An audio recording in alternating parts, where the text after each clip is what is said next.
In this video, I'm going to show you how you can copy and paste Google Sheets table without content. If you find this video helpful, please like and subscribe to this channel. Alright, as you can see, I have here a table and I've just copied and pasted here the same table but without its content. The good thing, Google Sheet allows you to do this automatically. So to do this is to go ahead and select all the table from the beginning to the end here, like that. And once you have selected, now go ahead and using a combination of Ctrl+C to copy like that, or you can just right click anywhere and then tap on copy.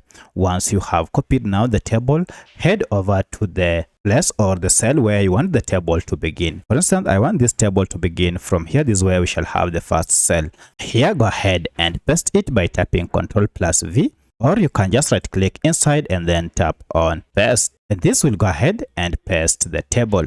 Now after pasting, you can see it came with the content from the previous table. However, we don't want the content. To remove the content, just go ahead and tap on this paste formatting option.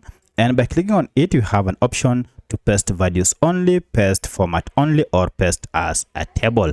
Go ahead and tap on paste format only. And this will go ahead and remove all the table content. So that's how you can copy and paste a table without content in Google Sheets. If you have any other question, kindly let me know in the comment section. Otherwise, thanks for watching and let's meet in the next video.